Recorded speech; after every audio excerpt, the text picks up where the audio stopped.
ሰላም ጤና ይስጥልን እጅጉን የተወደዳችሁና የተከበራችሁ ቤተሰቦቻችን እንደምን አላችሁልን?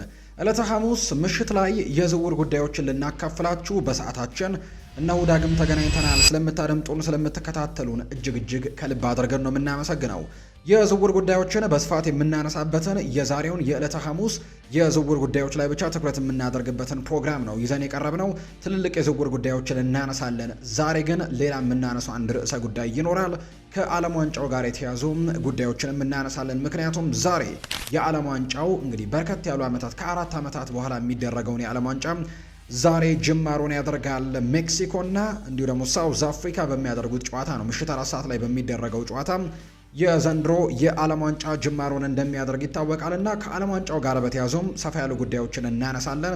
በዚህ ዓለም ዋንጫ የትኞቹ ብሔራዊ ቡድኖች ይጠበቃሉ? ከዛ ውጭ ደግሞ ሌላኛው የምናነሳው ርዕሰ ጉዳይ በዚህ የዓለም ዋንጫ እንግዲህ ጥሩ የሚባሉ ተጫዋቾች ወይም ወጣት ተጫዋቾች ለመጀመሪያ ጊዜ ተሳትፎን የሚያደርጉ ተጫዋቾች እነማን ናቸው የሚለውንም ጉዳይ እንመለከታለን። እነ ኤርሊንግ ብራውት ሃላንድ፣ እነ ማይክል ኦሊሴ፣ ከዛ ውጭ እነ ላሚን ያማል የመጀመሪያ ዓለም ዋንጫቸውን ነው ዛሬ እንግዲህ ወይም ደግሞ ዛሬ በሚጀምረው ውድድር ላይ የሚያደርጉት። ከነሱ ጋር የተያዙ ጉዳዮችን ሰፋ አድርገን እናነሳለን። ዓለም ዋንጫውን በትልቁ እንመለከታለን። የዝውውር ጉዳዮችን ግን በስፋት ማንሳታችንን ዛሬም የምንቀጥል ነው የሚሆነው። 2 ርዕሰ ጉዳዮችን እናነሳለን። የሁሊያን አልቫሬዝን ጉዳይ አስመልክተን ከ3 ክለቦች ጋር አገናኝተን መረጃውን ወደ እናንተ እናደርሳለን። ባለፉት የዝውውር ቀናት እንግዲህ ሁሊያን አልቫሬዝ በትልቁ ከባርሴሎና እና ከአርሰናል ጋር የሚያያዙ መረጃዎች ነበሩ። ነገር ግን ሪያል ማድሪድ 150 ሚሊዮን ዩሮ ማቅረቡን እናስታውሳለን ለሁሊያን አልቫሬዝ ለአትሌቲኮ ማድሪድ እና ይሄ የሪያል ማድሪድ ጥያቄ በትክክልም ሁሊያን አልቫሬዝን ለማስፈረም የሚደረግ ጥረት ነው ወይንስ ደግሞ ሌሎች ከጀርባው ያሉ ነገሮች ያሉት የሚሉትን ጉዳዮች በስፋት እናነሳለን።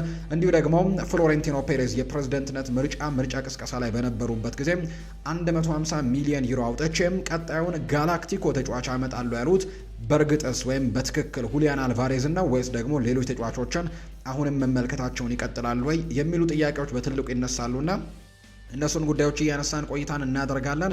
በተለይ የሁሊያን አልቫሬዝን ጉዳይ ከባርሴሎና እና ከአርሰናል ጋር መነሳታቸው ስለማይቀር በስፋት እናነሳለን። ምክንያቱም አርሰናል በዚህ የዝውውር መስኮት በትልቁ ትኩረት ከሚሰጧቸው ዝውውሮች መካከል አንደኛው የሁሊያን አልቫሬዝ ዝውውር ይሆናል ተብሎ ይታሰባል። ምንም እንኳን አሁን በጣም ውስብስብ ወደሚባለው ስቴጅ እየደረሰ ቢሆንም የተጫዋቹ የዝውውር ሂደት ለአርሰናልም ምናልባት ከበድ ያሉ ነገሮች እንደሚሆኑበት በርካቶች ያምናሉ። ከሁሊያን አልቫሬዝ ዝውውር ጋር ግን በተያያዘ እኛ ሰፋ ያሉ ርዕሰ ጉዳዮችን ዛሬ እናነሳለን። ሌላኛው የማንቸስተር ዩናይትድ የአማካይ ምርጫን ደግሞ አሁንም እየቀጠለ ይገኛልና እነሱንም ጉዳዮች እናነሳለን። በተለይ ዛሬ ከካርሎስ ባሌባ ጋር የተያዙ ጉዳዮችን ለማንሳት እንሞክራለን። ባለፈው የክረምት ተጫዋቾች የዝውውር መስኮት አሰልጣኝ ሩበን አሞሪም የዚህ ቡድን አሰልጣኝ በነበረበት ጊዜ በትልቁ ለማስፈረም ጥረት ሲያደርግ የነበረው ተጫዋች እንደነበር እናስታውሳለን፣ ካሜሮናዊውን ካርሎስ ባሌባ። ነገር ግን ዘንድሮ በውድድር ዓመቱ ላይ ጥሩ የሚባለው የውድድር ዓመትን አሳልፏል ብሎ ማንሳት አይቻልም። በተለይ አምና ካሳለፈው በጣም ድንቅ ከሚባለው የውድድር ዓመት በኋላ ዘንድሮ ተቀዛቅዞ ተመልክተነዋልና እንደ አምናው ሁሉ ትልቅ ወጪ የሚያስወጣ አይነት ተጫዋች አልሆነም በዚህ የክረምት ተጫዋቾች የዝውውር መስኮት። ነገር ግን ተጫዋቹ ዩናይትድን ለመቀላቀል ክለቡ ብራይተን ኤንድ ሆቭ አልቢዮን ላይ ግፊት ለማድረግ ዝግጁ እንደሆነ የሚያሳዩ መረጃዎች እየወጡ ነው። ከካርሎስ ባሌባ እና ከማንቸስተር ዩናይትድ የአማካይ ስፍራ ጋር በተያዘ አዳዲስ የወጡ አፕዴቶችን ወደ እናንተ የምናደርስበትን ፕሮግራም ነው ዛሬም ወደ እናንተ የምናደርሰው። ውድ ቤተሰቦቻችን ለተከታዮቹ ደቂቃዎች ከኛ ጋር ስትቆዩ ግን እናንተ ሀሳብና አስተያየቶቻችሁን ኮሜንት ቦክስ ላይ በተለይ ስምና አድራሻችሁን እየጠቀሳችሁ እንድታጋሩን በአክብሮት እንጋብዛችኋለን። እኛም በፕሮግራማችን መጨረሻ ስምና አድራሻችሁን የጠቀሳችሁ ቤተሰቦቻችንን እያነሳን መልሰን ወደ እናንተው የምናጋራባት ፕሮግራምንም ወደ እናንተ የምናደርስ ነው የሚሆነውና ስምና አድራሻችሁን እየጠቀሳችሁ ያላችሁን ሀሳብ አስተያየት አጋሩን። ከዓለም ዋንጫው ጋር ሊሆን ይችላል፣ ከፕሮግራማችን ጋር ሊሆን ይችላል፣ ከዝውውር ጉዳዮች ጋር ሊሆን ይችላል። የፈለጋችሁትን ሀሳብ ልታጋሩን ትችላላችሁ።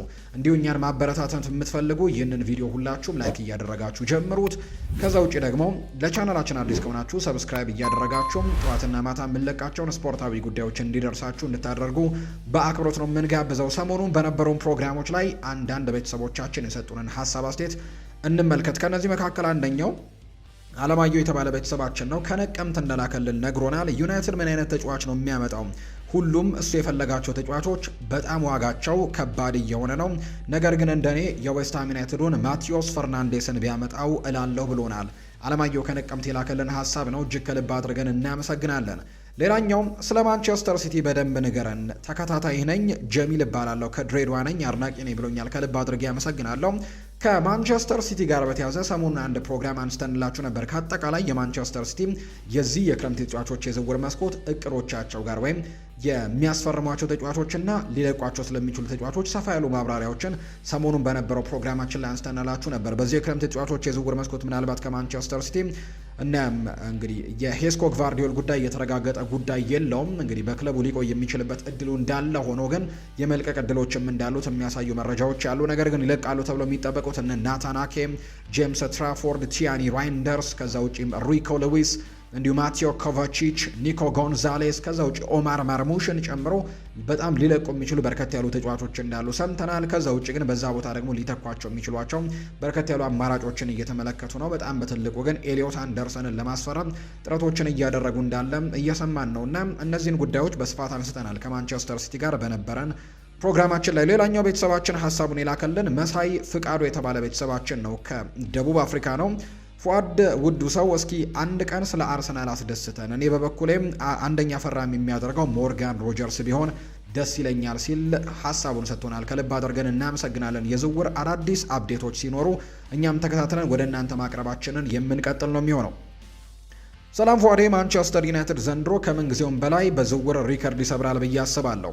የኃያሉ ፈርጉሰንን ክለብ በቀጣይ ዓመት የምንመለከት ይመስለኛል። ማድሪድ ዝውውሩን አጧጥፎ ቀጥሎታል። ሁሊያን አልቫሬዝ በሪከርድ ዋጋ መፈለጉ በጣም አስገርሞኛል ሲል ነው ሀሳቡን የላከልን። ተመስገን የተባለ ቤተሰባችን ነው ይህንን ሀሳብ የላከልን። ከልብ አድርገን እናመሰግናለን ስለምትከታተለንም ስለምትጽፍልንም። ሌላኛው ቤተሰባችን ሰላም ፉአዴ፣ የዘንድሮ የዓለም ዋንጫ በጣም አስገራሚ ውጤቶች የሚታይበት ይመስለኛል። ያልተጠበቀ ቡድን ነው ዋንጫውን የሚያነሳው። አባስ ነኝ ከካናዳ ብሎናል ሀሳቡን የላከልን ቤተሰባችን። እጅግ ከልብ አድርገን እናመሰግናለን ስለምትጽፉልን፣ ስለምትከታተሉን እኛ ከልብ አድርገን ነው የምናመሰግነው።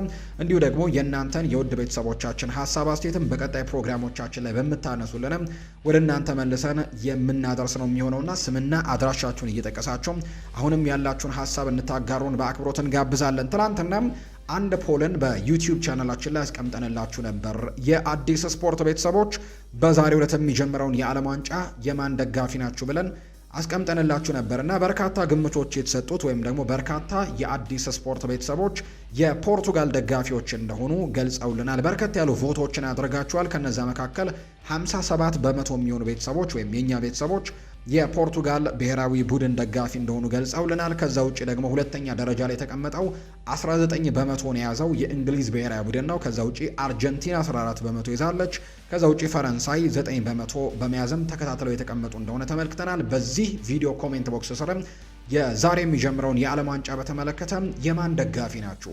ማንስ ዋንጫውን እንዲያሸንፍ ትፈልጋላችሁ? ኮሜንት ቦክስ ላይ ሀሳቦቻችሁን ጻፍ ልታደርጉልን ትችላላችሁ። እኛ ከመሸጋገሪያ በኋላ በድጋሚ ተመልሰን ስንመጣ በቀጥታ ወደ ዛሬ ርዕሰ ጉዳዮቻችን እናመራለን። የሁሊያን አልቫሬዝን ጉዳይ ከባርሳ ከማድሪድ እና ከአርሰናል ጋር፣ ከዛ ውጭ የማንቸስተር ዩናይትድን የአማካይ ስፍራ ጉዳዮችንና የዓለም ዋንጫውን ዛሬ በስፋት እንመለከታለን። እንዳይረሳ ዛሬ ልክ ምሽት 4 ሰዓት እንግዲህ እኛ ይህንን ፕሮግራም ካቀረብን ከጥቂት ሰዓታት በኋላ ጨዋታው ይጀመራል።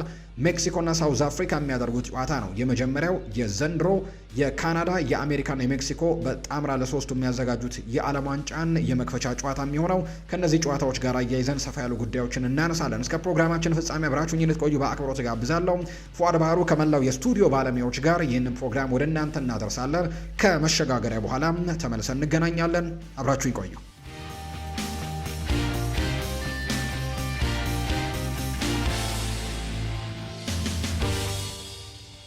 ከመሸጋገሪያው በኋላ ውድ ቤተሰቦቻችን በድጋሚ ተገናኘን። በቀጥታ ወደ ዛሬው ርዕሰ ጉዳዮቻችን ነው የምናመራው። የመጀመሪያው ርዕሰ ጉዳያችን የምናደርገው ከሁሊያን አልቫሬዝ ጋር የተያዙ ጉዳዮች ናቸው። በዚህ የክረምት የተጫዋቾች የዝውውር መስኮት ምናልባት በክረምቱ ለረጅም ጊዜያቶች ወይም ደግሞ የዝውውር መስኮቱ እስከ መጠናቀቂያ ድረስ በትልቁ ስማቸውን ልንሰማቸው ከምንችላቸው ተጫዋቾች መካከል አንደኛው ይሆናል ተብሎ ይታሰባል። ምክንያቱም በዚህ የክረምት የተጫዋቾች የዝውውር መስኮት በጣም በርከት ያሉ ፈላጊዎች እንዳሉት እየተመለከተን እንገኛለን። ከዛ ውጪ ደግሞ የተጫዋቹም አቋም አትሌቲኮ ማድሪድን የመልቀቅና በተለይ ባርሴሎናን የመቀላቀል ፍላጎቶች እንዳሉት የሚያሳዩ ነገሮች ያሉት። በዚህ ውድድር ዓመት በጣም ጥሩ የሚባሉ ቁጥሮችን አስመዝግበዋል። በዚህ ውድድር ዓመት ብቻ ሳይሆን ባለፉት ዓመታት የመጣበት መንገድም እጅግ በጣም ፕሮግረስ ያለው አይነት መንገድ እንደሆነ በደንብ እየተመለከትነው እንገኛለን። ይህ ተጫዋች በተለይ እንግዲህ በትንሽ እድሜው በጣም በርከት ያሉ ዋንጫዎችን ያነሳ አይነት ተጫዋች ወይም ሁሉንም ዋንጫዎች ጠራርጎ ያነሳ አይነት ተጫዋችም ተብሎ በበርካቶች ይሰየማል። የሀገሩን ሊግን ማስቻካት ችሏል። ከዛ ውጪም በኮሜቦል በጣም ትልቁ የሚባለው ውድድር ኮፓ ሊበርታዶሬስን ጭምር ማሳካት የቻለ ተጫዋች ነው። ወደ እንግሊዝ ምድር መጥቶ ዶሜስቲክ ዋንጫዎችን ማሸነፍ ችሏል። የኤፍኤ ካፕን፣ የካራባው ካፕን ጨምሮ የእንግሊዝ ፕሪምየር ሊግን ከማንቸስተር ሲቲ ጋር አሳክቷል። ከዛ ውጪ 2023 ላይ ደግሞ ትሬብልን ባሸነፈው የፔፕ ጓርዲዮላ የማንቸስተር ሲቲ ስብስብ ውስጥም በጣም አይነተኛ ሚና እንደነበረውና የአውሮፓ ቻምፒየንስ ሊግን ዋንጫ ማሳካቱን የምናስታውሰው ጉዳይ ነው። ከዛ ውጪ ከሀገሩ ጋር የኮፓ አሜሪካን ዋንጫን አሳክቷል። ከዛ ውጪም ዓለም ዋንጫንም ጭምር 2022 ላይ አርጀንቲና ሻምፒዮን ስትሆን ትልቅ አበርክቶች ከነበሯቸው ተጫዋቾች መካከል አንደኛው ነው። ሁሊያን አልቫሬዝ እና በጣም በትንሽ የሚባል እድሜው በጣም በርከት ያሉ ዋንጫዎችን የሰበሰበ አይነት ተጫዋች አድርገው በርካቶች ይቆጥሩታል። እንግዲህ በተለያዩ ክለቦች እንግዲህ በማንቸስተር ሲቲ በጣም ጥሩ የሚባሉ ነገሮችን አሳይቷል። እርግጥ ነው በጣም ብዙ የመሰለፍ እድሎችን ያላገኘባቸው ጊዜያቶች ይበዛሉ። ምክንያቱም ኤርሊንግ ብራውት ሃላንድን በአጥቂ መስመሩ ላይ መኖሩ ለሁሊያን አልቫሬዝ የተወሰኑ የጨዋታ ገደቦች እንዲሆንበት ሆኖበት ነበር። ነገር ግን ጥሩ ነገሮችን ከማሳየት ግን እንግዲህ አልቦዘነም ነበር። በሚሰጡት የጨዋታ ደቂቃዎች ጥሩ ነገሮችን አሳይቶ እንደነበር እናስታውሳለን። ወደ አትሌቲኮ ማድሪድም ካመራ በኋላ በአትሌቲኮ ማድሪድ ቤት በጣም ጥሩ ፐርፎርማንስን እያሳዩ ከሚገኙ ተጫዋቾች መካከል አንደኛው መሆን ችሏል። በዚህ የክረምት ተጫዋቾች የዝውውር መስኮት ደግሞ ወደ ሌሎች ክለቦች ሊያመራ የሚችልበት እድሉ እንዳለው በተደጋጋሚ እየተገለጸ ይገኛል። በተለይም ባርሴሎናዎች የዚህ ተጫዋች በጣም ቀንደኛ ፈላጊዎች እንደሆኑ ይነገራል። ባርሴሎና በዚህ የዝውውር መስኮት ገና ዝውውር መስኮቱ ከመከፈቱ ቀደም ብሎ በጣም ትልልቅ የሚባሉ ዝውውሮችን ለማድረግ በጣም ቶፕ እንቅስቃሴዎችን ሲያደርጉ ተመልክተናል። ለምሳሌ ያክል አንቶኒ ጎርደንን ወዲያው ነው በዝውውር መስኮቱ ላይ በ2 ቀናት ልዩነት ውስጥ ነው ተጫዋቹን ያስፈረሙት።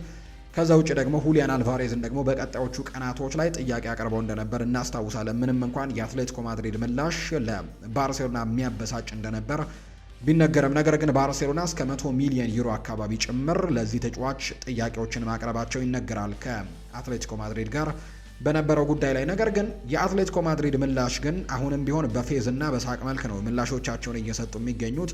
ሪያል ማድሪድ ሰሞኑን ጥያቄ ማቅረቡን እናስታውሳለን የ150 ሚሊዮን ዩሮ። ነገር ግን ለሁለቱም የሰጠው ምላሽ በርካቶችን ያዝናና እንደሆነ ይነገራል። በተለይ ባርሴሎናዎች 100 ሚሊዮን ዩሮዎችን ለዚህ ተጫዋች ባቀረቡበት ጊዜ የሁለት የባርሴሎና ተጫዋቾችን ምስል የላሚን ያማልና የፔድሪን ምስል ተጠቅመው የሁለቱን እንግዲህ የአትሌቲኮ ማድሪድን ማሊያ አልብሰው በተለያዩ እንግዲህ በእህሎች ነው እንደውም በእነዚህን ተጫዋቾች ያስፈርመናቸዋል የሚል አይነት ፖስትን ሲያደርጉ እየተመለከተ ነው። እናም አትሌቲኮ ማድሪድ ውሳኔው በዚህ የክረምት ተጫዋቾች የዝውውር መስኮት ይህንን ተጫዋች በጭራሽ የመልቀቅ ምንም አይነት ፍላጎት እንደሌላቸው ነው የሚያሳዩት። የቡድኑ ወሳኝ ተጫዋች እንደሆነ ያምናሉ። እናም በተለይ ደግሞ አንቷን ግሪዝማንን በዚህ የክረምት ተጫዋቾች የዝውውር መስኮት ወደ አሜሪካ ሜጀር ሊግ ሶከር እንደሚያመራ መረጋገጡን ተከትሎ ይሄኛውንም ተጫዋች በዚህ የዝውውር መስኮት በተመሳሳይ መልኩ ማጣት በትልቁ የሚፈልጉት ጉዳይ አይደለም። ከዛ ውጭ ደግሞ የተፎካካሪዎቻቸውን ቀጥተኛ የላሊጋ ተፎካካሪያቸውን ማጠናከር ደግሞ ሌላኛው ለአትሌቲኮ ማድሪድ ሊዋጥ የማይችል ነገር እንደሆነ በርካቶች ያምናሉና በእነዚህ ምክንያቶች አትሌቲኮ ማድሪድ ለባርሴሎና የመሸጥ እድሉ ጠባብ ነው የሚሉ አይነት መረጃዎች ሲወጡ ነበር። ነገር ግን የተጫዋቹ ፍላጎት ደግሞ ትልቁና በጣም የሚፈለገው ነገር ነው። ተጫዋቹ ወደ ባርሴሎና የማምራት ፍላጎቶች እንዳሉት የሚያሳዩ መረጃዎች በትልቁ ይወጣሉና ባርሴሎና የሚጠይቀው ከሆነና ባርሴሎና በትልቁ ገፍቶ የሚሄድ ከሆነ ባርሴሎናን መቀላቀል የሁሊያን አልቫሬስ ህልሙ እንደሆነ ይነገራል። ያ ነገር ምናልባት ባርሴሎናዎችን የልብ ልብ ሊሰጣቸው እንደሚችል የሚያሳዩ ነገሮች አሉ። ማድሪድ ወደዚህ ዝውውር ከመምጣቱ በፊት ሌላኛው ከባርሴሎና ጋር ምናልባት ፉክክር ሊያደርግ ይችላል ተብሎ ሲገመት የነበረው ቡድን የእንግሊዙ ክለብ የፕሪሚየር ሊጉ አሸናፊም አርሰናል ነው። አርሰናሎች ይህንን ተጫዋች በትልቁ የሚመለከቱት አይነት ተጫዋች እንደሆነ ሲነገር ነበር። በተለይ አንድሪያ ቤርታ ከቀድሞ ክለባቸው አትሌቲኮ ማድሪድ ይህንን ተጫዋች ተደራድረው ለማምጣት ፍላጎቱ ነበራቸው። በተለይ ዋነኛ ምርጫቸው ከሚባሉት በዚህ የዝውውር መስኮት አርሰናሎች ሊያጠናክሩ የሚችሉት በጣም ጥቂት የሚባሉ ቦታዎችን እንደሆነ ይታመናል። እንዳለፈው የክረምት ተጫዋቾች የዝውውር መስኮት በጣም በርከት ያሉ ዝውውሮችን ያደርጋሉ ተብሎ አይጠበቅም። ወይም እስከ 8 ባለፈው የዝውውር መስኮት እስከ 8 የሚደርሱ ዝውውሮችን ነበር ያደረጉት። ዘንድሮ ያንን ያክል ዝውውሮችን ወይም ያንን ያክል ቁጥር ዝውውሮችን ያደርጋል ተብሎ አይጠበቅም። ነገር ግን 3 እና 4 በጣም ጥሩ ኳሊቲ ያላቸው ጥሩ ነገሮችን ለማድረግ ሙከራዎችን ያደርጋሉ በዚህ የዝውውር መስኮት ተብሎ ይታሰባልና ለማጠናከር ካቀዷቸው ቦታዎች መካከል አንደኛው የአጥቂ መስመሩ ነው። በዚህ የውድድር ዓመት ቪክተር ዮኬሬሽ ጥሩ ነገሮችን ማግኘት ችሏል። እርግጥ ነው የሚጠበቀውን አይነት እንኳን ባይሆን፣ ምክንያቱም በፖርቱጋል በስፖርቲንግ ሊዝበን በነበረበት ጊዜም ከሚጫወታቸው ጨዋታዎች በላይ ጎሎችን የሚያስቆጠር ተጫዋች እንደነበር እናስታውሳለን። እርግጥ ነው ሊጉ ይወስነዋል። የፖርቱጋል ሊግ ላይ ጎል ማስቆጠርና የተወዳጁ የእንግሊዝ ፕሪሚየር ሊግ ላይ በተለይ ደግሞ እንደ አርሰናል ያለ ቡድን በየሳምንቱ በሳምንት ብቻ ሳይሆን በየሶስት ቀናቶች በጣም በርከት ያሉ ጨዋታዎችን በሚያደርግ ቡድን ውስጥ በጥሩ ድካም ወይም ፍሬሽ በሆነ ጉልበት ውስጥ በየሳምንቱ ጎል ለማስቆጠር እጅግ በጣም አስቸጋሪ ቢሆንም ከ20 በላይ ጎሎችን ግን በዚህ የውድድር ዓመት ለአርሰናል ማስቆጠር መቻሉን እናስታውሳለን። እንደሚጠብቁት ባይሆንም ጥሩ ነገሮችን ግን አሳይቶ ያጠናቀቀበት የውድድር ዓመት ነው። የመጀመሪያ የውድድር ዓመቱን መሆኑን መርሳት የለብንም። ከዛ ውጪ አዲስ ኢንቫይሮንመንትን ነው እየለመደ የሚገኘው። አዲስ የእግር ኳስ ፍልስፍናን የሚኬል አርቴታን የእግር ኳስ ፍልስፍናን ነው ሲላመድ የነበረውና በመጀመሪያ የውድድር ዓመቱ አጥጋቢ ባይሆንም ጥሩ ነገሮችን ግን አስመዝግቧል ብሎ ማለት ይቻላል። በሚቀጥለው የውድድር ዓመት ግን ከሁሊያን አልቫሬዝ ጋር ጥሩ ፉክክርን ለማድረግ ከዛ ውጪ በጣምራ የሚጫወቱበትንም ነገር ለመፍጠር እድሎችን ይፈልጋሉ ተብሎ ይታሰባል አርሰናሎችና ትልቁ ኢላማቸው በዚህ የዝውውር መስኮት ይሄ የዝውውር መስኮት እንግዲህ ሲከፈት አርሰናሎች ትልቁ ኢላማቸው ሁሊያን አልቫሬዝን ማስፈረም ቀዳሚው እንደሚሆን ሲጠበቅ ነበር። ነገር ግን አሁን ዝውውሩ ወደ ውስብስብ ስቴጆች እያመራ ይገኛል፣ ወይም ወደ ከባዱ ስቴጅ እያመራ እንደሚገኝ ነው የተነገረው። ለዚህ ደግሞ ትልቁ ምክንያቱ የአትሌቲኮ ማድሪድ ተጫዋቹን ያለመሸጥ ፍላጎት ተደምሮበት ከዛ ውጪም ሪያል ማድሪድ እዚህ ተጫዋች ላይ እጁን ማስገባቱ ነው። ፍሎሬንቲኖ ፔሬዝ በምርጫ ቀስቀሳ ወቅት አንድ ቃልን ተናግረው ነበር፣ ወይም ለደጋፊዎች አንድ ቃል ገብተው ነበር። ዕለተ ማክሰኞ ላይ ወይም ምርጫው ውጤቱ ከታወቀ በኋላ ማክሰኞ ዕለት እንግዲህ አንድ ተጫዋችን በ150 ሚሊዮን ዩሮ ለማስፈረም ይፋዊ ጥያቄዎችን እናቀርባለን የሚል አይነት ሀሳብን ይዘው እንደነበር ይታወሳል። እርግጥ ነው በርካቶች ለምርጫ ቀስቀሳው ተጠቅመውበታል እንጂ በትክክል ሁሊያን አልቫሬዝ ላይሆን ይችላል የሚሉ አይነት ግምቶችን እያነሱ ይገኛሉ። ነገር ግን ሪያል ማድሪድ ይህንን ተጫዋች ለማስፈረም 150 ሚሊዮን ዩሮ ማቅረቡ ይፋ ተደርጓል። በርካቶች ሲገምቱ የነበሩት ሁሊያን አልቫሬዝን አልነበረም፣ ሌሎች ተጫዋቾችን ነበር እንግዲህ ሰዎች ሲገምቱ የነበረው። መጀመሪያ ላይ ሁለት ፖርቱጋላውያን አማካዮች ሲገመቱ ነበር፣ ቪቲኒያ እና ዣኦ ኔቬስ ከፓሪስ ሰን ዠርሜን ሲገመቱ ነበር። ከዛ እሱ ነገር ወዲያው ትዊስት አድርጎ ደግሞ ወደ ባየር ሚኒኩ ማይክል ኦሊሴ የዞረበትን አጋጣሚም ጭምር ተመልክተን ነበር። የማይክል ኦሊሴ ወይም ደግሞ የቪቲኒያ እና የዣኦ ኔቬስ ምናልባት በማድሪድ መፈለግ ምክንያታዊ ሊሆን ይችላል፣ ወይም ደግሞ ተአማኒነት ሊኖረው ይችላል። በቀጣዮቹ ጋላክቲኮች እነሱ ሊሆን ይችላሉ ተብሎ ቢነገር ምክንያታዊና ሊሆን የሚችል አይነት ዝውውር ተደርጎ ይወሰድ ነበር። የሁሊያን አልቫሬዝ ጉዳይ ግን ላይሆን የሚችልበት እድሉ በጣም ሰፊ ነው የሚሉ ዘገባዎች አሉ። ምክንያቱም በዚህ ቡድን ውስጥ አሁን በዚህ ቦታ ላይ ወይም ሁሊያን አልቫሬዝ በሚጫወትበት ቦታ ላይ ሌሎች አማራጮች እንዳሏቸው ይታመናል። እነሱን ለማስማማትም በዚህ ውድድር ዓመት በጣም አስቸጋሪ እንደነበር የሚታወስ ጉዳይ ነው። ሌሎች ተጨማሪ ተጫዋቾችን እዛ ቦታ ላይ ከመጨመር ይልቅ ለምሳሌ ማይክል ኦሊሴን ማምጣት በዚህ በሪያል ማድሪድ አሁን ባለው ስብስብ ውስጥ ትክክለኛ ቦታው ላይ ስክት የሚል አይነት ተጫዋች ተደርጎ ይቆጠራል። ምክንያቱም ሮድሪጎ በጉዳት ምክንያት ይህንን የውድድር ዓመት አላገለገለም። ከዛ ውጪ ፍራንኮ ማስታንቱኖ በሚገባባቸው ጨዋታዎች ላይ የሚጠበቀውን አይነት ፐርፎርማንስ ያሳይ አልነበረም። አንዳንድ ጨዋታዎች ላይ ብራሂም ዲያዝን ሲጠቀሙት እንመለከታለን። አንዳንድ ጨዋታዎች አርዳ ጉሌር ከዛ ቦታ ሲነሳ እንመለከተዋለን እና እዛ ቦታ ላይ የማይክል ኦሊሴ መጨመር ለሪያል ማድሪድ ስክት የሚል አይነት ዝውውር ተደርጎ ይቆጠር ነበርና ምናልባት እሱ ሊሆን ይችላል የሚሉ ግምቶች በትልቁ ሲነሱ ነበር። በአማካይ ቦታው ላይም ሪያል ማድሪድ ሁነኛ የቶኒ ክሮስ እና የሉካ ሞድሪችን ተተኪ አግኝቷል ተብሎ እስካሁን ድረስ አይታመንም እና ምናልባት ያንን ቦታ ለማጠናከር ደግሞ ሁለቱ ፖርቱጋላዊያን ተጫዋቾች ከሁለት አንዱን ማምጣት ምናልባት ለሪያል ማድሪድ ቀጣይ እንግዲህ የውድድር ዓመት ስኬታማ ለማድረግ የተሻለ ዝውውር ይሆናል ተብሎ የሚጠበቅ ነው እና ይሄኛውም ዝውውር ቢሆን ኖሮ እየተሻለ ወይም ደግሞ ልክ ነው የሚባል አይነት ዝውውር ሊሆን ይችል ነበር። የሁሊያን አልቫሬዝን መፈለግ ግን ለበርካቶች የተዋጠ ጉዳይ አይደለም። ምናልባት ሪያል ማድሪዶች ይህንን ነገር የተጠቀሙበት ባርሴሎና ይህንን ተጫዋች ለማስፈረም ጫና ውስጥ እንዲገባ ወይም ደግሞ ባርሴሎና በጣም በትልቁ እንደሚፈልገው ይታወቃል። ባርሴሎና በዚህ ሰዓት ሮበርት ሌቫንዶስኪ ክለቡን ለቆ ስለወጣ እሱን መተካት ትልቁ ዓላማቸው ነው። ወይም በዚህ የክረምት የተጫዋቾች የዝውውር መስኮት የሮበርት ሌቫንዶስኪን ተተኪ ማስፈረም ትልቁ የባርሴሎና ዓላማ እንደሆነ ይታወቃልና በትልቁ ስማቸው የሚነሳው ደግሞ ከሁሊያን አልቫሬዝ ጋር ነው። ለሁሊያን አልቫሬዝ 100 ሚሊዮን ዩሮችን ማቅረባቸው የሚታወስ ነው። ሪያል ማድሪድ አሁን 150 ሚሊዮን ዩሮ ሲያደርገው ቀጣይ ባርሴሎናዎች ይህንን ተጫዋች ለማስፈረም የግድ ከሪያል ማድሪድ ጋር መፎካከር ይኖርባቸዋል፣ ወይም ደግሞ ያንን ገንዘብ ማቅረብ ይኖርባቸዋል። ምክንያቱም አትሌቲኮ ማድሪድ የሪያል ማድሪድ 150 ሚሊዮን ዩሮን መቀበል የተሻለ ይመስለዋል ከባርሴሎና 100 ሚሊዮን ዩሮ ማለት ነው፣ ምናልባት ተጫዋቹን ለመሸጥ የሚስማሙ እንኳን ከሆነ። ስለዚህ ሪያል ማድሪድ የሁሊያን አልቫሬዝን ዋጋ ከፍ አድርጎ የሰቀለበትን አጋጣሚ ተመልክተናል እና ይሄ የሆነበት ምክንያት በትልቁ ባርሴሎናን ጫና ውስጥ ለመክተት በፋይናንሻሊ ጫና ውስጥ ለመክተት ታስቦ የተደረገ ነገር ነው የሚሉ በርከት ያሉ ሀሳቦች አሉ። ፍሎሬንቲኖ ፔሬዝ ያንን ነገር ያደረገው ለዚህ ምክንያት ነው የሚሉ አይነት ሀሳቦች በትልቁ እየተነሱ ይገኛሉ። በባርሴሎና በኩል ያሉ አንዳንድ ሰዎችም እንዲሁ በአትሌቲኮ ማድሪድ በኩል ያሉ አንዳንድ ሰዎችም የሪያል ማድሪድ ጥያቄ ትክክለኛ ወይም ደግሞ እውነተኛ ነው ብለው አያምኑም፣ ወይም እንደ ቁም ነገርም እየቆጠሩት እንዳልሆነ ጭምር የሚያሳዩ ነገሮች አሉ። በተለይ በባርሴሎና በኩል የሚነሱ መረጃዎችን ከተመለከተን ባርሴሎና ላይ ጫናዎችን ለማድረግ የተደረገ እቅድ ካልሆነ በስተቀር ይሄ እውነተኛ ወይም ደግሞ ተአማኒነት ያለው ጥያቄ፣ ቁም ነገር ያዘለ ጥያቄ እንኳን አይደለም የሚሉ አይነት ሀሳቦችን ሰጥተዋል። አትሌቲኮ ማድሪድ ልክ እንደ ለባርሳ ምላሽ እንደሰጠው ሁሉ ለሪያል ማድሪድም እንዲሁ ምላሽ ሰጥተዋል። ከባርሴሎና በላይ አሁን አሳቃችሁን የሚል አይነት ነገር ነው በሶሻል ሚዲያዎቻቸው ላይ አትሌቲኮ ማድሪዶች ፖስት እንዳደረጉ እየተመለከትን የምንገኘውና አሁን ሁሊያን አልቫሬዝን ለማስፈረም የሚደረገው ጥረት በጣም ወደ ውስብስብ ደረጃ እየገባ ይገኛል። ባርሴሎናዎች ግን ምናልባት ይህንን ተጫዋች ማግኘት የማይችሉ ከሆነ ሌሎች አማራጮችን እየተመለከቱ ነው።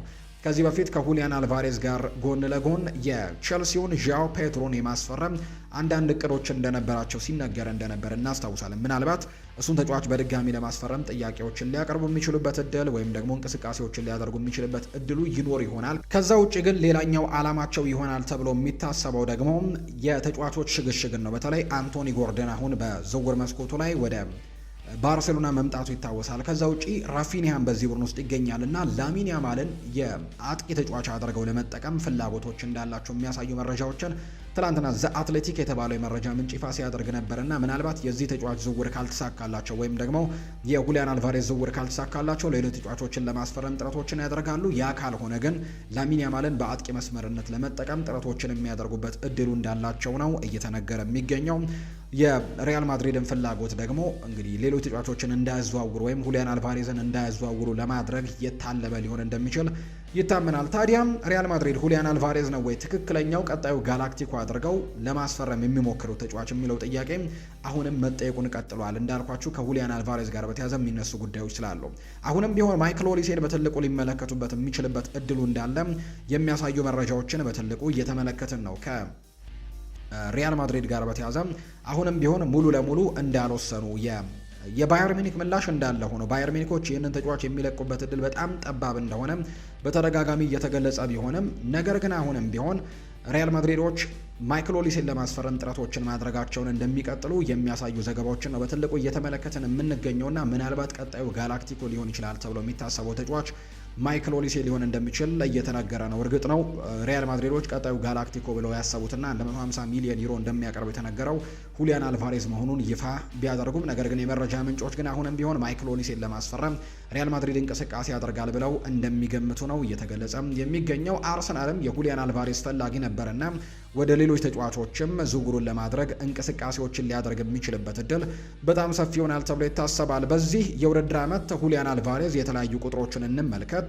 በጣም ጥሩ የሚባሉ ቁጥሮችን ማስመዝገብ ችሏል። ከነዚህ መካከል በአውሮፓ ቻምፒየንስ ሊግ በ15 ጨዋታዎች 10 ጎሎችን ማስቆጠር ችሏል። በዚህ የውድድር ዓመት በአውሮፓ ቻምፒየንስ ሊግ ከፍተኛ ግብ አስቆጣሪ ከሆኑ ተጫዋቾች መደዳ 3ኛ ደረጃ ላይ የተቀመጠው ነው ከኬሊያን ምባፔ ከሃሪ ኬን እና ከነሱ ከሁለት ተጫዋቾች በመቀጠል እንግዲህ አንቶኒ ጎርደንም 10 ጎሎችን ማስቆጠሩን እናስታውሳለን።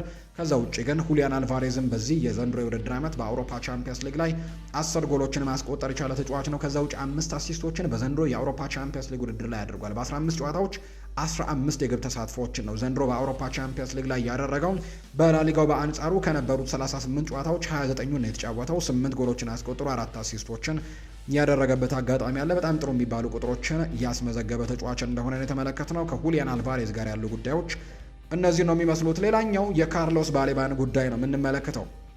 ካርሎስ ባሌባን ለማስፈረም አሁንም እንግዲህ ማንቸስተር ዩናይትዶች በዚህ የዝውውር መስኮት ትልቅ እንቅስቃሴዎችን ያደርጋሉ ተብሎ ይታሰባል። ምክንያቱም ማንቸስተር ዩናይትድ በዚህ የውድድር ዓመት በዚህ የክረምት ተጫዋቾች የዝውውር መስኮት የአማካይ ስፍራ ተጫዋች ማስፈረም ትልቁ ኢላማቸው እንደሆነ በተደጋጋሚ እየተገለጸ ይገኛልና ከዚህ በፊት በርከት ያሉ ተጫዋቾች ስማቸው ሲነሳ ተመልክተናል። ከማንቸስተር ዩናይትድ የአማካይ ስፍራ ጋር በተያያዘ እነሱንም በቅደም ተከተላቸው ስናነሳ ነበር። አሁንም ቢሆን ማንቸስተር ዩናይትድ ኤደርሰንን ማስፈረሙን አረጋግጧል።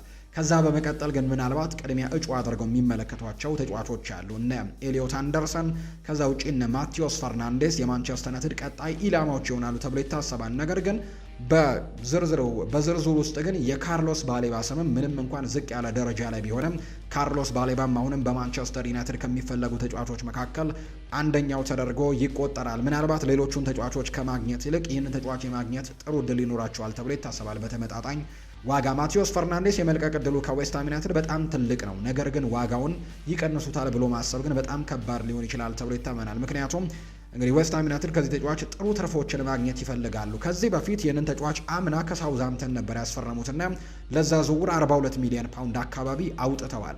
ከዛ ውጪ ከሱ ዋጋ ውጪ ግን ይህንን ተጫዋች ደግሞ ለቀጣዩ ክለብ ደግሞ ሲሸጡት ወይም ለምሳሌ ወደ ማንቸስተር ዩናይትድ ዘንድሮ የሚዘዋወር ከሆነ ዌስትሃም ዩናይትድ ለማንቸስተር ዩናይትድ ተጫዋቹን ሲሸጠው 12 በመቶ ክፍያውን የቀድሞ ክለቡ ሳውዝሃምፕተን ያገኛል እና በዚህ ተጫዋች ዝውውር ላይ በጣም ትርፋማ ሊሆን የሚችለው ሳውዝሃምፕተን እንደሆነ እየተነገረ ይገኛል።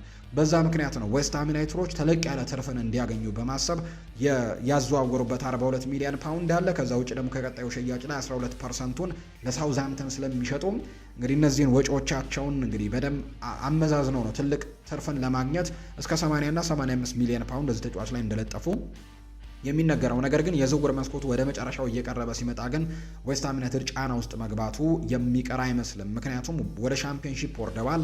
ትልቅ የሚባሉ ኮከቦቻቸውን የመሸጥ ግዴታ ውስጥ እንደገቡ ይታወቃል እና ማቴዎስ ፈርናንዴስም ከሚለቁ ተጫዋቾች መካከል አንደኛው ይሆናል ተብሎ ይታሰባል። ስለዚህም በመጨረሻዎቹ ጊዜያቶች ላይ ዋጋውን ወደው ሳይሆን በግዱ የመቀነስ እድል ይኖረዋል ተብሎ ይታሰባል። ነገር ግን ለዌስትሃም ምናልባት ጥሩ እድል ሊሆን የሚችለው ሌሎች በርከት ያሉ ክለቦች እዚህ ተጫዋች ዝውውር ላይ እያኮበከቡ መሆናቸው ነው። ለምሳሌ ያክል አርሰናል ይህንን ተጫዋች ከሚመለከቱት ቡድኖች መካከል አንደኛው ነው። ከዛ ውጭ ፓሪስ ሰን ዠርሜን አለበት። የጆዜ ሞሪኒዮ ወደ ሪያል ማድሪድ መምጣት ደግሞ ሪያል ማድሪድም ይህንን ተጫዋች እንዲመለከተው እንደሚያደርገው የሚያሳዩ ነገሮች አሉ። ከማንቸስተር ዩናይትድ ጋርም እንዲሁ ስሙ በተደጋጋሚ መነሳቱ የሚታወቅ ነው። ነገር ግን የካርሎስ ባሌባ ጉዳይ ግን ባለፈው የውድድር ዓመት በተለይ ባለፈው የክረምት ተጫዋቾች የዝውውር መስኮት ክለቡ ብራይተን ኤንድ ሆቭ አልቢዮን ለዚህ ተጫዋች ከ100 ሚሊዮን ፓውንድ በላይ እንደሚፈልግ በተደጋጋሚ ሲነገር እንደነበር እናስታውሳለን። ካቻምና በነበረው ወይም ደግሞ ዘንድሮ ከነበረው የውድድር ዓመት በፊት በነበረው ውድድር ዓመት ላይ በጣም ጥሩ የሚባሉ ቁጥሮችን አስመዝግበው ነበር። ነገር ግን ዘንድሮ ጥሩ የሚባሉ ነገሮችን ማስቀጠል አልቻለም። በተለይ አንድ ኦፕታ የወጣውን መረጃ እየተመለከትን ነበርና በዚህ የውድድር ዓመት ካለፈው የውድድር ዓመታቸው አንጻር ሲታይ ዝቅ ያለ ውድድር ዓመትን ያሳዩ ወይም ደግሞ ያሳለፉ ተጫዋቾችን የደረጃ ሊስቱን ሲያወጣ ቶፕ 5 ውስጥ ከገቡ ተጫዋቾች አንደኛው ነው ካርሎስ ባሌባ። ስለዚህ ከባለፈው የውድድር ዓመቱ በጣም ዝቅ ያለ የውድድር ዓመትን ነው ዘንድሮ ያሳለፈውና በዚህ ምክንያትም ዋጋው እንደሚቀንስ በርካቶች ያምናሉ። ብራይተን ኤንድ ሆቭ አልቢዮኖችም በዚህ ሰዓት መሸጥ ያለባቸው እየመሰላቸው ነው። ምክንያቱም ከዚህ በላይ ምናልባት ዋጋው ከዚህ በላይ አቋሙ የሚወርድ ከሆነ ከዚህ በላይ ደግሞ ዋጋው ሊቀንስባቸው ይችላል እና አምና ቢሸጡት ኖሮ ከ100 ሚሊዮን ፓውንድ በላይ ሊያገኙ የሚችሉበት እድሉ ነበራቸው። ቢያንስ እንኳን ቀነሱ ቢባል 80 እና 90 የሚሸጡበት እድሉ ነበራቸው። ዘንድሮ ግን ያን ያክል እንኳን የሚያገኙበት እድል የለም። ስለዚህ በሚቀጥለው የውድድር ዓመት ደግሞ ከዚህ የባሰ እንዳይሆንባቸው ቶሎ በዚህ የክረምት ተጫዋቾች የዝውውር መስኮት የመሸጥ እድል እንዳላቸው ይታመናል። ማንቸስተር ዩናይትድም እንዳልኳችሁ እንደ አምናው አይደለም ፍላጎቱ። አምና በጣም በቶፕ በትልቅ ደረጃ የሚፈልገው ተጫዋች እንደነበር እናስታውሳለን ባሌባን።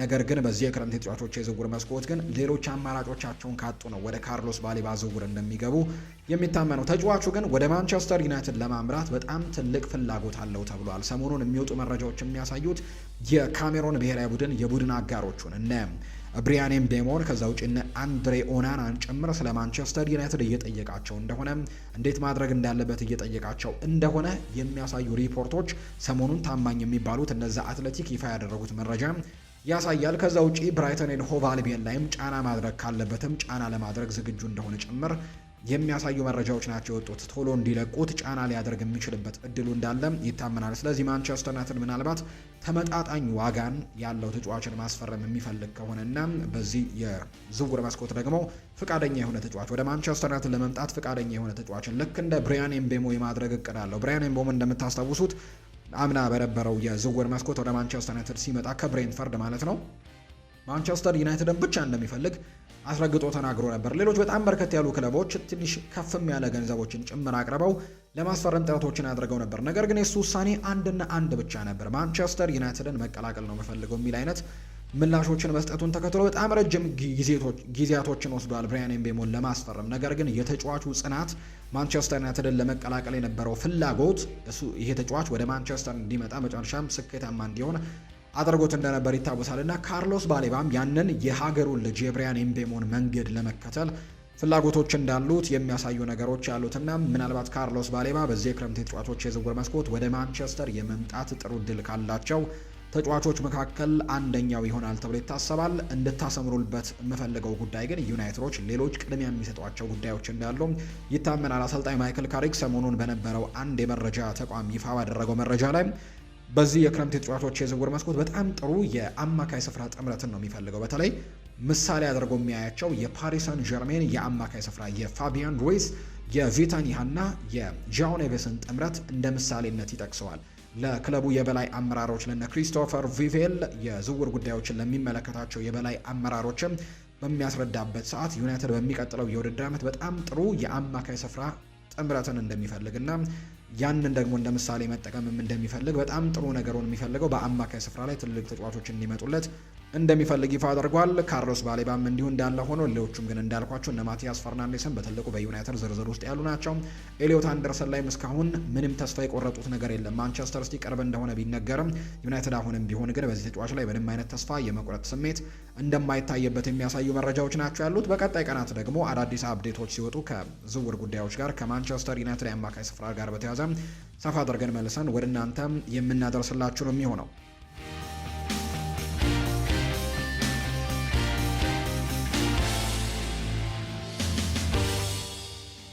ውድ ቤተሰቦቻችን ከጥቂት የውሃ እረፍትና ከመሸጋገሪያ በኋላ በድጋሚ ተመልሰን ተገናኘን። እያደመጣችሁን ስለሆነ ከልብ አድርገን ነው የምናመሰግነው። አሁንም እንዳይረሳም ሀሳብ አስተያየቶቻችሁን ኮሜንት ቦክስ ላይ እያጋራችሁን ከኛ ጋር እንድትቆዩ በአክብሮት እንጋብዛለን። ቀጣይ ርዕሰ ጉዳያችን የሚሆነው ከዓለም ዋንጫ ጋር የተያዙ ጉዳዮች ናቸው። ተጠባቂው ተናፋቂው በርካታ ትዝታ ያላቸው የዓለም ዋንጫም ዛሬ ምሽት ይጀምራል። ሜክሲኮ ከሳውዝ አፍሪካ ጋር በሚያደርጉት የምሽት 4 ሰዓት ጨዋታ የዘንድሮ የዓለም ዋንጫም በርካቶች በጉጉት የሚጠብቁት የዓለም ዋንጫ እንግዲህ ይደረጋል። እናንተ ውድ ቤተሰቦቻችን ከዓለም ዋንጫ ጋር በተያያዘ ምን አይነት ትውስታ አላችሁ? በተለይ በልጅነት አእምሮ የዓለም ዋንጫ እንዴት እንደነበረ እንድታስታውሱን ኮሜንት ቦክስ ላይ እንድትጽፉልን በአክብሮት እንጋብዛችኋለን። ዛሬ ግን የዓለም ዋንጫው ጅማሮን እንደሚያደርግ ነው የመረጃ ምንጮቹ እንግዲህ የሚታወቁት። ዛሬ ሜክሲኮና ሳውዝ አፍሪካ ልክ እንደ 2010 ማለት ነው 2010 ላይ በአፍሪካ ምድር በተካሄደው የመጀመሪያው የዓለም ዋንጫ ላይ እንግዲህ ሳውዝ አፍሪካ ስታዘጋጅ የመጀመሪያው የመክፈቻ ጨዋታ በሜክሲኮና በሳውዝ አፍሪካ መካከል እንደተደረገ እናስታውሳለን። ያኔ 1-1 በሆነ ውጤት ነበር ጨዋታ የተጠናቀቀው። ሲፊ ወሻበላላ ቀደም ብሎ ጎል ማስቆጠሩ ለሳውዝ አፍሪካ የምናስታውሰው ነበር። ዛሬ ያ ጨዋታ ይደገማል። ልክ ምሽት 4 ሰዓት ሲል ሜክሲኮ ዛሬ መጀመሪያው ጨዋታዋን ታደርጋለች። ከአዘጋጆቹ 3 ሀገራት መካከል አንደኛዋ ናት ሜክሲኮ። በምድብ 1 ላይ የተደለደለችው ከሳውዝ አፍሪካ፣ ከሳውዝ ኮሪያና ከቼክ ሪፐብሊክ ጋር ይሄኛው የመጀመሪያው ምድብ ነው። ዛሬ ደግሞ ሜክሲኮና ሳውዝ አፍሪካ ልክ ምሽት 4 ሰዓት ሲል የዓለም ዋንጫ የመጀመሪያ ጨዋታቸውን ያደርጋሉ።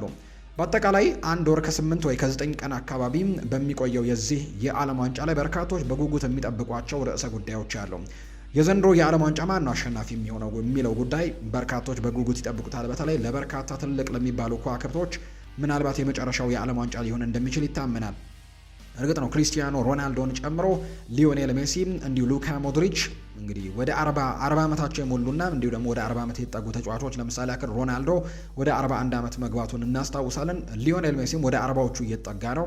ከዛ ውጪ ሉካ ሞድሪች 40 ዓመቱ ላይ ይገኛልና እነዚህ ተጫዋቾች እንግዲህ የመጨረሻ የዓለም ዋንጫቸው እንደሆነ እንግዲህ ይገመታል። ምናልባት የተለየ ነገር ካልተፈጠረ በስተቀር እንግዲህ በበርካቶቻችን አእምሮ እንግዲህ ስናስበው የመጨረሻ የዓለም ዋንጫቸው እንደሆነ ነው የሚታመነው። ምክንያቱም ከዚህ በኋላ በቀጣዩ ከ4 ዓመት በኋላ በሚመጣው የዓለም ዋንጫ ላይ በጣም ትልልቅ እድሜ ላይ ሆነው ነው የሚገኙትና ምናልባት የመጨረሻ ዓለም ዋንጫቸው ነውና በዚህ ዓለም ዋንጫ ላይ ምን አይነት ነገሮች ይጠበቃሉ የሚሉት ጉዳዮች በርካቶች የሚያነሱት ነው። በተለይ በዚህ ውድድር ላይ ማን ነው የሚያሸንፈው የሚለው ትልቁ የሚነሳው ጉዳይ ነው። የእንግሊዝ ብሔራዊ ቡድን በርካቶች ግምት ካገኙት ብሔራዊ ቡድኖች መካከል አንደኛው ነው። ምናልባት የነ ሃሪኬን የመጨረሻ የዓለም ዋንጫ ሊሆን ይችላል ተብሎ ይታሰባል። የእንግሊዝ ብሔራዊ ቡድን የጥራት ችግር የለበትም። በተደጋጋሚ በዓለም ዋንጫዎች ላይ በጣም ጥራት ያለው ስብስብን ይዞ ቀርባል። ነገር ግን ውጤቶችን በማምጣት ረገዱ ላይ ግን የተሳካለት መሆን አልቻለም።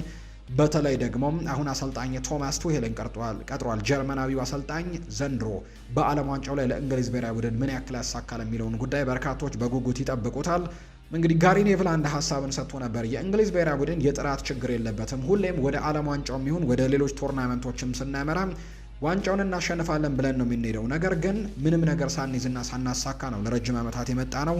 ሲልም ይናገራልና በትክክል እንግሊዝ ብሔራዊ ቡድን የሚገልጸው ይመስላል። ጥሩ ስብስብ አላቸው። ነገር ግን ባለፉት የውድድር ዓመታት ምናልባት 2020 አካባቢ የተደረገው የአውሮፓ ዋንጫ ላይ ፋይናሊስት ከመሆኑ ውጪ በጣሊያን ብሔራዊ ቡድን ተሸንፎ ዋንጫውን ከማጣቱ ውጪ ሌሎች የቀረቡ ነገሮችን ሲያደርግ አልተመለከትነውም። ዘንድሮ እንግሊዝ ብሔራዊ ቡድን በርከት ያሉ ከዋክብቶችን ሰብስቦ በአሰልጣኝ ቶማስ ቱሄል እየተመራ ጥሩ ነገሮችን ያደርጋል ተብሎ ይጠበቃል። ሌላኛው በዚህ ውድድር ላይ ከሚጠበቁ ብሔራዊ ቡድኖች መካከል አንደኛው የፖርቱጋል ብሔራዊ ቡድን ነው። በርካቶች ወርቃማ ትውልድ ያላቸው ብለው ከሚያነሷቸው ብሔራዊ ቡድኖች አንደኛው ነው። በተለይ በዚህ ሰዓት አውሮፓ ላይ ከሚገኙ በጣም ምርጥ የአማካይ ስፍራ ተጫዋቾች መካከል አብዛኞቹ የሚገኙበት ብሔራዊ ቡድን የፖርቱጋል ብሔራዊ ቡድን እንደሆነ ያነሳሉ። ምክንያቱም በፕሪሚየር ሊጉ በጣም ጥሩ ከሚባሉ የአማካይ ስፍራ ተጫዋቾች መካከል አንደኛው የሆነው ብሩኖ ሚጌል ፈርናንዴዝ በተለይ በዚህ የውድድር ዓመት ለማንቸስተር ዩናይትድ ድንቅ ነገሮችን ሲያደርግ የነበረው ተጫዋችና እንዲሁ ደግሞ በአሲስት ሪከርድ የሰበረበት የውድድር ዓመት የግል ክብረ ወሰኖችንም የግል ክብሮችንም ጭምር ጠራርጎ የወሰደበት የውድድር ዓመትን ያሳለፈው ብሩኖ በዚህ የፖርቱጋል ስብስብ ውስጥ ከሚገኙ ተጫዋቾች አንደኛው ነው። ሌላኛው ፓሪስ ሰን ዠርሜን ባለፉት 2 ዓመታት ዶሜስቲክ ዋንጫዎችን እና የአውሮፓ ቻምፒየንስ ሊግን ጠራርጎ ሲያሸንፍ በጣም ምርጥ ጥምረት ያላቸው ጃኦ ኔቬስ እና ቪተኒሃ በዚህ የፖርቱጋል ስብስብ ውስጥ ከሚገኙ የአማካይ ስፍራ ተጫዋቾች መካከል ይጠቀሳሉ። ከዛ ውጪ እነ ክሪስቲያኖ ሮናልዶ፣ እነ ራፋኤል ሊያኦ፣ እነ በርናርዶ ሲልቫን ጨምሮ ሌሎችም በጣም በርከት ያሉ የምርጥ ከዋክብቶቻቸውን ይዘው ፖርቱጋል እንግዲህ ሮቤርቶ ማርቲኔዝ እየተመራ ይህንን ውድድር ለማሸነፍ ቅድመ ግምትን ካገኙ ብሔራዊ ቡድኖች መካከል ሌላኛው የሚጠቀሰው ብሔራዊ ቡድን ነው። የስፔን ብሔራዊ ቡድንም በርካቶች ይጠብቁታል። በተለይ በአሰልጣኝ ሉዊስ ዴላ ፉዌንቴ እየተመሩ በቅርቡ የአውሮፓ ዋንጫ ወይም የአውሮፓ ሻምፒዮን እንደሆኑ የምናስታውሰው ጉዳይ ነው። በቅርቡና የዓለም ዋንጫው ላይም በጣም ጥሩ ጉዞዎችን ያደርጋሉ ተብለው ከሚታሰቡ ብሔራዊ ቡድኖች መካከል አንደኛው ነው። የስፔን ብሔራዊ ቡድን በተለይ አሰልጣኝ ሉዊስ ዴላ ፉዌንቴ ፈተና ይገጥማቸዋል ተብሎ ከሚታሰቡ ነገሮች አንደኛው በግብ ጠባቂ ቦታ ላይ የትኛውን ግብ ጠባቂ ይመርጣል የሚለው ነው። ምክንያቱም ሶስቱም በጊዜያዊ ብቃታቸው በጣም ጥሩ የሚባሉ ግብ ጠባቂዎች በስፔን ብሔራዊ ቡድን ውስጥ እየተመለከትን ነው። ከነዚህ መካከል የአትሌቲክ ቢልባኦ ግብ ጠባቂ የሆነው ኡናይ ሲመን በዚህ ዝርዝር ውስጥ አለ። ከዚህ ውጪ የባርሴሎናው ግብ ጠባቂ የሆነው ዮሃን ጋርሲያም እዚህ ዝርዝር ውስጥ ከሚገኙ ተጫዋቾች መካከል አንደኛው ነው። ሌላኛው በፕሪሚየር ሊጉ ባለፉት 3 የውድድር ዓመታት ክሊንሺቶችን በማስመዝገብ በተለይ ዘንድሮ ለአርሰናል ስኬት በጣም ትልቅ አስተዋጽኦችን ያደረገው ዳቪድ ራያም በዚህ የስፔን ስብስብ ውስጥ ነው። እንግዲህ ስፔን ግብ ጠባቂዎችን በማምረት የምትታማ አይነት ሀገር አይደለችም። እነ ዳቪድ ደኪያ እነ አይከር ካሲያስ በቅርብ የውድድር ዓመታት ወይም በቅርብ ዓመታት የምናስታውሳቸው ናቸው። ለስፔን ብሔራዊ ቡድን በጣም ወርቅ የሆኑ ግብ ጠባቂዎች እንዳሏቸው ይታወቃል። ዘንድሮ ግን ሶስቱም በጣም ምርጥ የሚባል ፐርፎርማንስ ላይ መሆናቸው ለአሰልጣኝ ሉዊስ ዴላ ፉዌንቴ በጣም ትልቁ ፈተና ይሆናል ተብሎ ይታሰባል። እንደሚገመተው ከዚህ በፊትም እንግዲህ መግለጫ ላይ እንደሰጡት ኡናይ ሲመን ቀዳሚ ግብ ጠባቂያቸው ይሆናል ተብሎ ይታሰባል። ነገር ግን ሁለቱም ባርሴሎና ዮሃን ጋርሲያ እና ከዛ ውጪ የአርሰናሉ ዳቪድ ራያ በጣም ጥሩ የሚባል የውድድር ዓመትን ያሳለፈው ላሚን ያማልም ከጉዳቱ አገግሞ ፊት ሆኖ በዚህ ውድድር ላይ ይካፈላል ተብሎ ከሚታሰቡ ተጫዋቾች መካከል አንደኛው ነው። በተለይ በጉዳት ምክንያት ያለፉት ጊዜያቶችን እንዳመለጠው እናስታውሳለን። ነገር ግን አሁን ላይ በተለይ ቀስ በቀስ በሚያደርጓቸው ጨዋታዎች ላይ የተወሰኑ ደቂቃዎችን ሊሰጡት እንደሚያስቡ የሚያሳዩ ነገሮች አሉ። ለምሳሌ ያክል ከኬፕ ቨርዴ ጋር በሚደረገው ጨዋታና 15 እና 20 ደቂቃዎች ሊሰጡት አስበዋል። ከሳዑዲ አረቢያ ጋር በሚደረገው ጨዋታ ደግሞ ከሱ ዘለግ ያለ ጨዋታዎችን ሊያገኝ ይችላል። ከዛ ውጪ በመጨረሻው ጨዋታ ላይ በቋሚነት ሊሰለፍ የሚችልበት እድል እንዳለ ይታመናል። ግሩፕ ኤች ላይ ነው የምትገኘው ስፔን ከኬፕ ቨርዴ። እንግዲህ ከአፍሪካ ለመጀመሪያ ጊዜ የዓለም ዋንጫ ላይ የምትሳተፈው ሀገር ናት ኬፕ ቨርዴ። ከዛ ውጪ ሳዑዲ አረቢያና ዩሩጓይ በዚህ ምድብ ውስጥ እንደሚገኙ የሚታወቅ ጉዳይ ነው።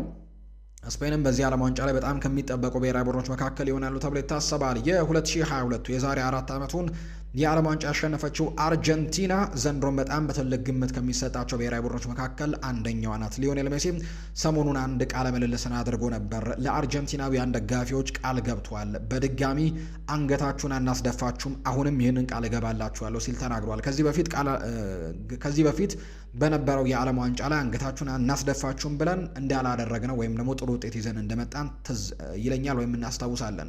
ከዛ ውጭ ግን ዘንድሮም በድጋሚ አንገታችሁን አናስደፋችሁም ሲል ተናግሯል። የአርጀንቲና ብሔራዊ ቡድኑ ኮከብ ሊዮኔል ሜሲ ይህንን ሀሳብ ሰጥቷል።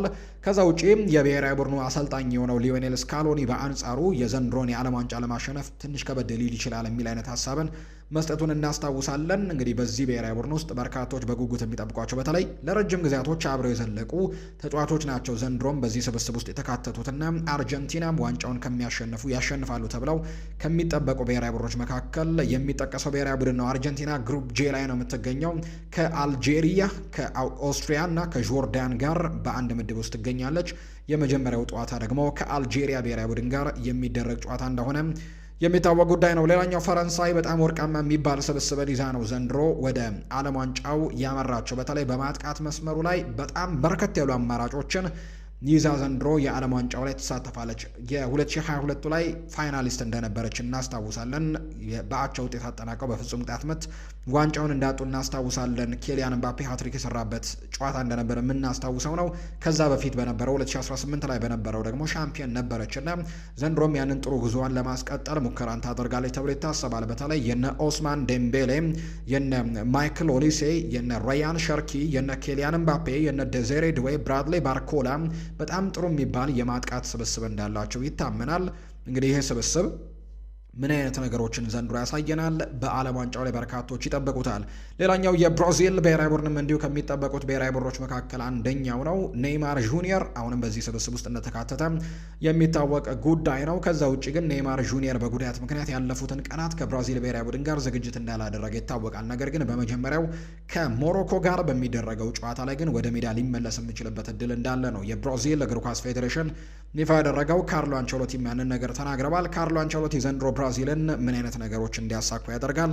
በርካቶች ይጠብቋታል። በዓለም ዋንጫ ታሪክ በርከት ያሉ ጊዜዎችን ሻምፒየን በመሆን የምትታወቀው ሀገር ናት ብራዚል እና ያንን ስኬቷን እንግዲህ ለማስቀጠልም ዘንድሮ ጥሩ ጊዜዎችን ልታሳልፍ ትችላለች ተብሎ ይገመታል። ሌላኛው የአፍሪካ ብሔራዊ ቡድኖች በዚህ ዓለም ዋንጫ ላይም በርካቶች ይጠብቋቸዋል። በተለይ አሁን ውድድሩ ወደ 48 ሀገራት መስፋቱን ተከትሎ ከነበረው የ5 ሀገራት የአፍሪካ ተሳትፎ አሁን ወደ 10 ሀገራት ተሳትፎዎች ማደጉ ይታወቃልና ምናልባት አማራጮችን ለማግኘት ወይም ደግሞ ጥሩ ውጤቶችን የሚያመጣ ብሔራዊ ቡድንን ለማግኘት እድል ይሰጣል ተብሎ ይታሰባል። እርግጥ ነው ሞሮኮ 2022 ላይ በነበረው የዓለም ዋንጫ ላይ ጥሩ ግዞቶችን ማድረጓን እናስታውሳለን። ከዛ ውጪ በአፍሪካ ታሪክም ትልቁን ውጤት ያስመዘገበችው ሞሮኮ ናት። በ2022 4 ውስጥ የገባችበት ውድድር ነበር። 4ኛ ደረጃንም ሚዛን ያጠናቀቀችው።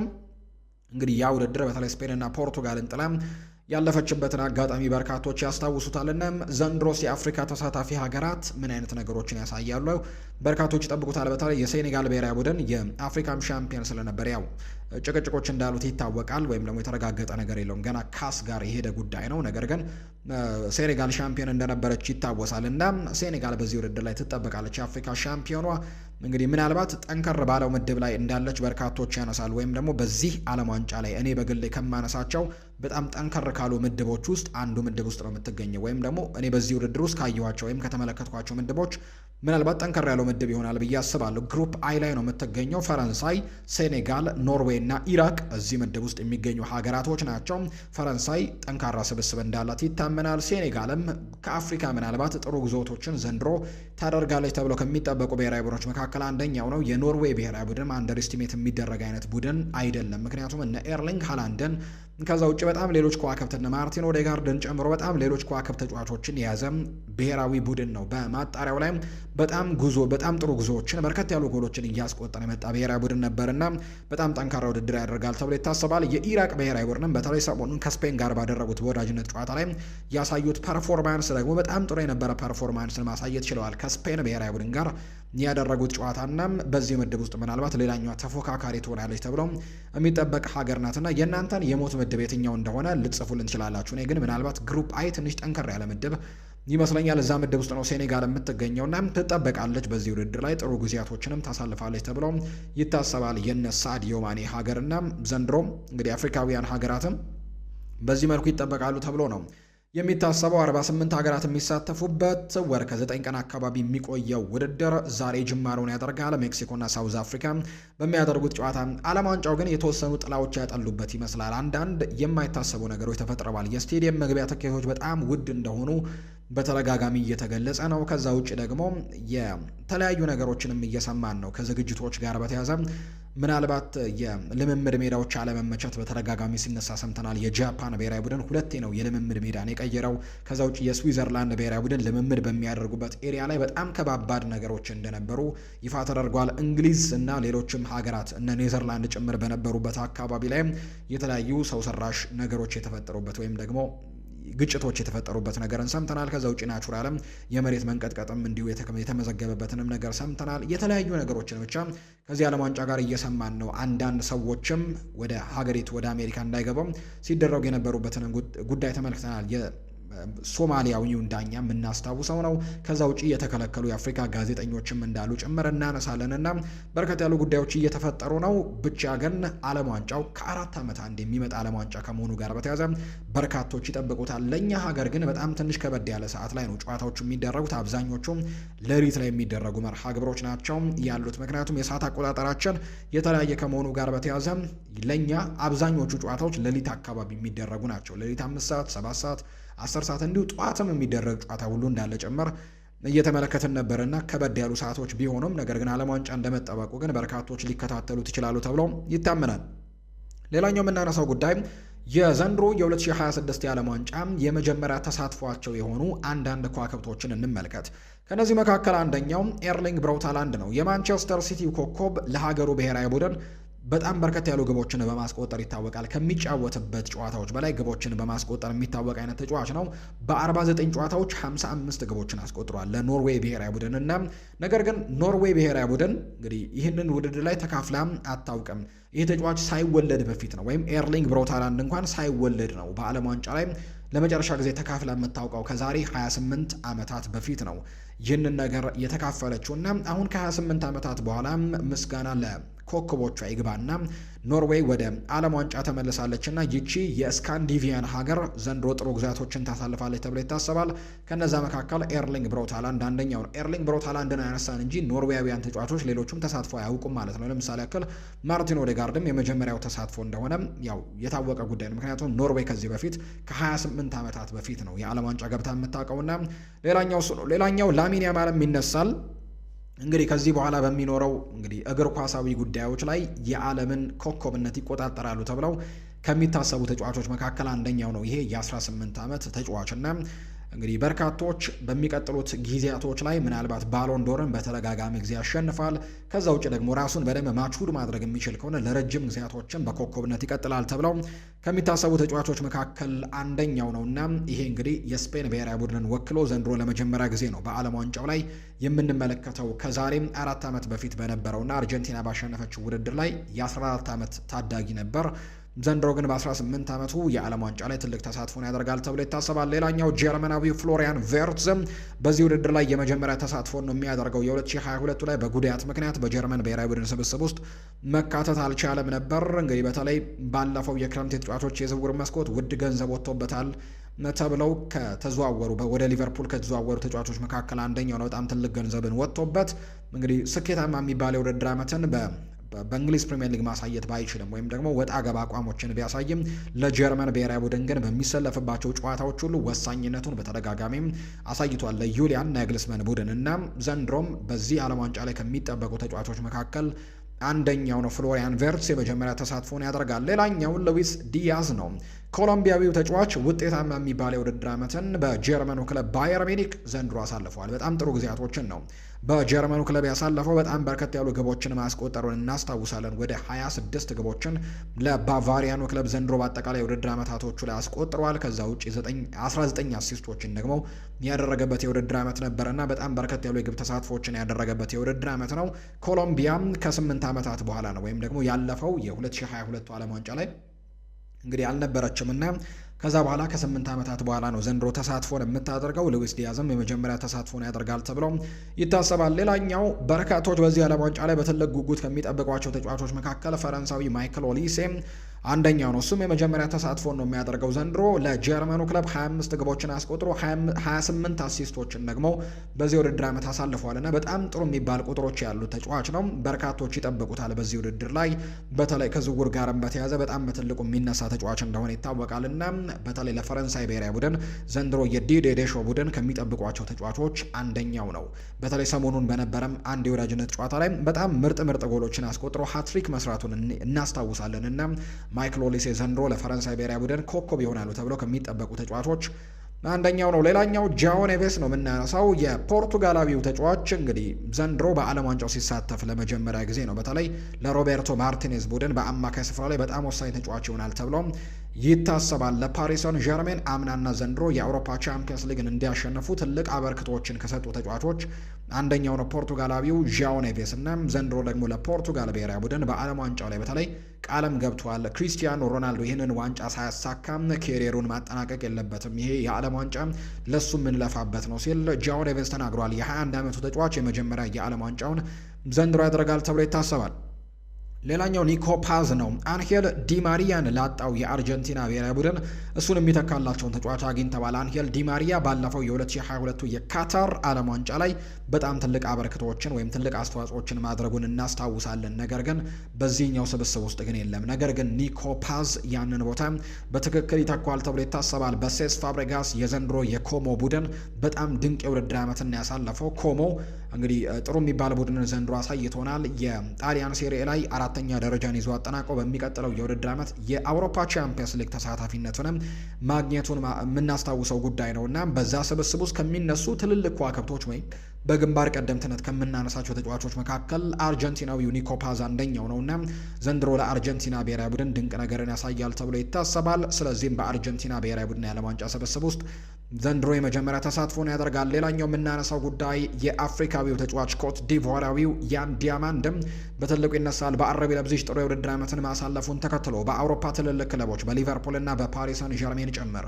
በትልቁ እየተፈለገ የሚገኘው ያን ዲያማንድ በዚህ የዓለም ዋንጫ ላይ በትልቁ ከሚጠበቁ ተጫዋቾች መካከል አንደኛው ይሆናል ተብሎ ይታሰባል። ይህ 19 ዓመት ታዳጊ ለኮት ዲቮር ብሔራዊ ቡድንም ጥሩ ነገሮችን ያደርጋል ብለው በርካቶች ይገምታሉ። ይሄ የመጀመሪያ ተሳትፏቸውን ከሚያደርጉ ተጫዋቾች መካከል አንደኛው ነው። ሌላኛው የምናነሳው የቱርክ ብሔራዊ ቡድን ተጫዋች የሆነው አርዳ ጉሌርን ነው። ቱርክ ወደዚህ የዓለም ዋንጫ ከመጣች በጣም ረጅም ጊዜያቶች ሆኗታል። እንግዲህ ይሄኛው የቱርክ ብሔራዊ ቡድን ስብስብ ግን የነ ሃካን ቻናኖግሉ ከዛ ውጪ የነ ኬናን የልዲዝን ጨምሮ ሌላኛው ተጫዋች አርዳ ጉሌር በዚህ ስብስብ ውስጥ በጣም ትልቅ አስተዋጽኦችን ያደርጋሉ ተብሎ ይታሰባል። በዚህ ውድድር ላይ በጣም በትልቁ ከሚጠበቁ ተጫዋቾች መካከል አንደኛው ይሆናል ተብሎ ይታሰባል አርዳ ጉሌር እና የዓለም ዋንጫው ዛሬ ጅማሮን ያደርጋል። ምሽት 4 ሰዓት ላይ የሚደረግ ነው። የእናንተን ሀሳብ አስተያየት ደግሞ በተለይ ከዓለም ዋንጫ ትውስታዎቻችሁ ጋር ከልጅነት ሚሞሪያችሁ ጋር በተያያዘ ያላችሁን ሀሳብ ልታጋሩን ትችላላችሁ። ወደ ቤተሰቦቻችን ሌሎች ርዕሰ ጉዳዮችን ይዘን ነገ በሚኖረው ፕሮግራማችን ላይ ሰፋ አድርገን የምንመለስ ነው የሚሆነው። ለዛሬ ያዝንላችሁ ፕሮግራም ይህንን ይመስል ነበር። ቆይታችሁን በሙሉ ከኛ ጋር ስላደረጋችሁ ከልብ አድርገን እናመሰግናችኋለን። ሀሳብ አስተያየቶቻችሁን እየሰጣችሁን ከኛ ጋር ቆይታን ያደረጋችሁ በሙሉ ላቅ ያለ ምስጋናችንን ለእናንተ ማቅረብ እንወዳለን። ፉአድ ባሩ ከመላው የስቱዲዮ ባለሙያዎች ጋር በመሆን የዛሬውን የዝውውር ጉዳዮችና የዓለም ዋንጫ ላይ ትኩረት ያደረግንበትን የዛሬውን የሐሙስ ምሽት ፕሮግራማችንን ስታደምጡ ቆያችሁ። ስለተከታተላችሁን ከልብ አድርጌ ያመሰገንኩኝ። በቀጣይ ፕሮግራሞቻችን ሌሎች ርዕሰ ጉዳዮችን ይዘን በድጋሚ እንገናኛለን። በቀጣይ ፕሮግራሞቻችን እስክንገናኝ ድረስ መልካም ጊዜ፣ መልካም ምሽት ይሁንላችሁ።